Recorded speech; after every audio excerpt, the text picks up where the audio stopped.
ضمیر کی آواز۔ ضمیر کی آواز نہ تو ظاہری زبان سے دی جاتی ہے اور نہ ہی ان کانوں سے سنائی دے سکتی ہے۔ یہ آواز بہت دور سے آتی ہے اور بہت قریب سے سنائی دیتی ہے، ایسے جیسے ہمارے اندر سے کوئی بولتا ہے۔ کسی نے ضمیر کی صورت نہیں دیکھی، اس کی آواز ہی سنی گئی ہے۔ شاید یہ آسمانوں سے آنے والی ہاتف کی صدا ہے جو ہمیں علائشوں اور غفلتوں سے نجات دینے کے لیے آتی ہے، ہمیں اخلاقی آلودگی سے بچانے کے لیے۔ یہ آواز پراسرار راستوں سے ہوتی ہوئی دل کے کانوں میں گونجتی ہے، کبھی کبھی ہمدرد اور شفیق دوست کی طرح اور کبھی کبھی ایک جرنیل کے حکم کی طرح یہ آواز اپنا کام کرتی ہے۔ یہ آواز ہمارے لیے ان راستوں کو روشن کرتی ہے جو نفس کی اندھیر نگری میں گم ہو جاتے ہیں۔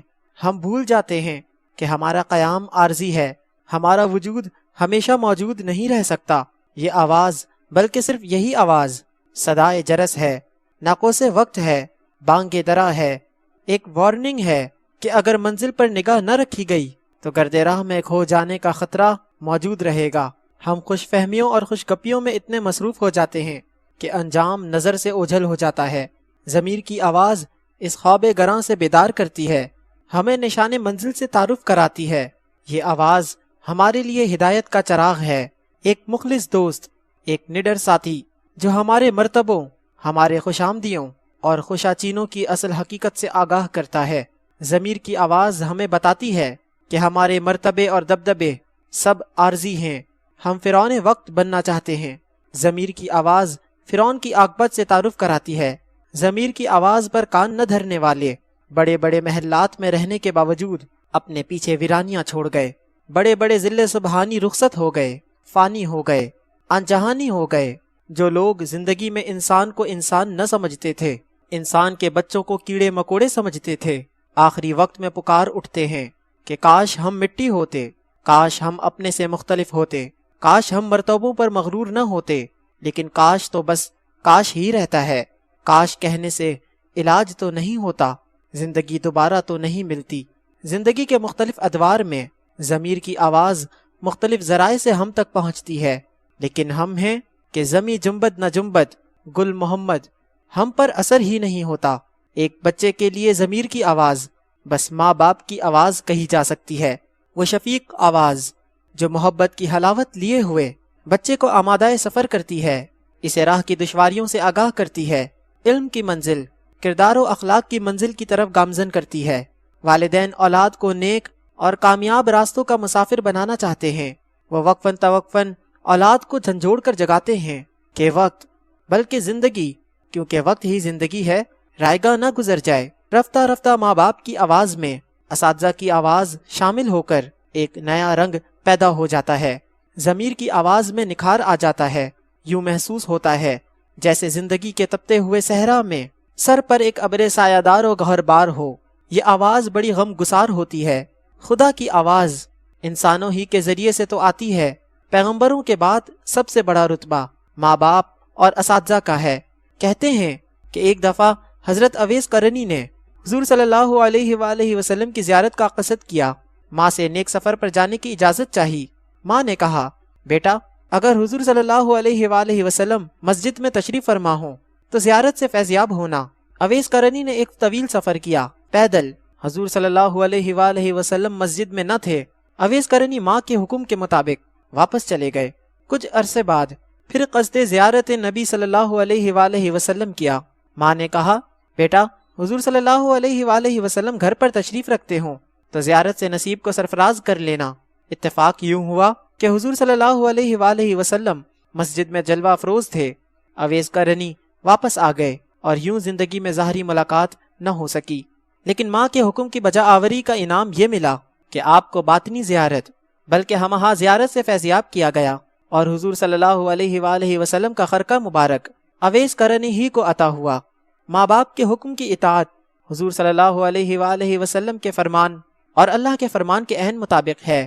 والدین کی آواز میں ضمیر کی آواز کا ہونا لازمی ہے۔ ماں باپ کی آواز کے بعد ہمیں ضمیر کی آواز کسی مخلص دوست کی گفتگو میں سنائی دیتی ہے۔ مخلص دوست ہمیں ہماری خامیوں سے آشنا کراتا ہے، ہمیں ہماری غلط روی سے روکتا ہے، ہمیں غرور کے گھوڑے پر سوار ہونے سے باز رکھتا ہے۔ وہ ہمیں بتاتا ہے کہ آسمانوں پر نگاہ کرتے وقت یہ نہ بھولنا چاہیے کہ پاؤں زمین پر ہیں، خوش نصیب ہیں وہ لوگ جنہیں مخلص دوست کا ساتھ میسر ہو، خوش آمدی کے سنہرے جال سے بچانے والا، نخوت و نفرت کی بدبختیوں سے دور رکھنے والا، اللہ کی رحمت کا سفیر، مخلص دوست، ضمیر کی آواز کا مظہر۔ اگر شومی قسمت مخلص دوست بھی میسر نہ ہو تو ضمیر کی آواز حاصل کرنے کا ذریعہ آئینہ ہے۔ آئینے کے روبرو ہو، ہم اپنے ہی تو روبرو ہوتے ہیں۔ آئینہ جھوٹ نہیں بولتا، یہ ہمیں ہمارا ہی چہرہ دکھاتا ہے، اصل چہرہ لبادے اور نصاب سے آزاد۔ کبھی کبھی تو یوں بھی ہوتا ہے کہ انسان جب آئینہ دیکھنے میں محو ہو، عکس آئینہ بولتا ہے، ہم کلام ہوتا ہے، خطاب کرتا ہے، نصیحت کرتا ہے کہ آج تیرے سر کو غرور تاجوری ہے، کل تیرے سر پر شور نوحہ گری ہوگا، زمین پر اترا کر نہ چل، تیرا اصل ٹھکانہ تیرے پاؤں کے نیچے 2 گز زمین کے اندر ہے، کیا تیرا فخر اور کیا تیرا افتخار۔ عکس آئینہ بڑے راز اور بڑے کام کی چیز ہے، یہ ضمیر کی آواز کا پیکر ہے۔ ضمیر کی آواز کو سننا، اسے پہچاننا، اس پر عمل کرنا بڑے نصیب کی بات ہے۔ ضمیر کی آواز سے آشنا لوگ ہمیں بتاتے ہیں کہ ضمیر ہی ہمارے اعمال کی اصلاح کرتا ہے، ہمیں حق سچ کا راستہ بتاتا ہے۔ ضمیر کی آواز زندگی کے کامیاب راستوں کی طرف رہنمائی کرتی ہے۔ یہی وہ آواز ہے جو تاریکیوں میں ہدایت اور نور کے چراغ روشن کرتی ہے۔ انسان کو نفس امارہ کے شکنجے سے آزاد کرانے والی آواز ضمیر ہی کی آواز ہے۔ یہی آواز حلال و حرام میں تمیز سکھاتی ہے۔ ہم مجبوریوں کا بہانہ بنا کر جرم و گناہ کا ارتکاب کرتے ہیں۔ ضمیر کی آواز ہمیں تاریک راہوں سے نکالتی ہے، ہمارے دل میں خوف خدا ڈالتی ہے۔ یہ آواز ایک صحیفے کی طرح نازل ہوتی ہے، ہمیں بے راہ اور گمراہ ہونے سے بچاتی ہے۔ یہ آواز ہنگامے آلام اور ہنگامے ہائے سود و زیاں میں مایوس نہ ہونے کا پیغام دینے والی آواز رحمت حق کی نوید ہے۔ خبردار میری رحمت سے مایوس نہ ہونا، یعنی اپنے مستقبل سے مایوس نہ ہونا۔ ضمیر کی آواز ہمارے ہی باطن کی جلوہ گری ہے، ہمارے نصیب کی محافظ آواز۔ ضمیر کی بھی کئی قسمیں ہیں، انفرادی ضمیر، گروہی ضمیر، قومی ضمیر، ضمیر ملت، ضمیر امت، بلکہ ضمیر امتاں۔ مثنوی مولانا روم انفرادی ضمیر کو زندہ رکھنے کے لیے اکسیر ہے، کیمیا ہے۔ عشق کو زندگی دینے والی کتاب مثنوی، اور اگر عشق زندہ ہو تو نفس کا اثر ختم ہو جاتا ہے۔ یہی ضمیر کی آواز کا کرشمہ ہے۔ اقبال نے ضمیر قوم کو بیدار کیا، قوم میں وحدت افکار اور وحدت کردار پیدا کر کے ایک نئی منزل کا شعور اور حصول بخشا۔ ایسے افراد خود ہی قوم کا ضمیر ہوتے ہیں، ان کی آواز پر چل کر نئی منزلوں سے ہمکنار ہونا ممکن ہوتا ہے۔ اقبال نے دعا کی ہے کہ یا الہی کہ میرے بعد کوئی دانائے راز اگر آئے تو اسے نسیم حجاز سے سرفراز کرنا، اسے نوائے دل گداز عطا فرمانا، اسے ضمیر امتاں کو پاک کرنے کی توفیق عطا فرمانا، اسے کلیمی عطا کرنا، اسے حکمت سے بہراور کرنا۔ یا الہی آنے والے کو نواز دورہ بنانا۔ ایسے انسان قوموں کے لیے خوش نصیبی کا پیغام لاتے ہیں، وہ ضمیر کو زندہ کرتے ہیں، عارضی منفیت سے نظر ہٹا کر ایک دیر پا باقی رہنے والی حیات کی طرف توجہ دلاتے ہیں۔ آج کا انسان مصروف ہے، کسی پر کان نہیں دھرتا، وہ مال گننے اور جمع کرنے کے شغل میں مبتلا ہو گیا ہے۔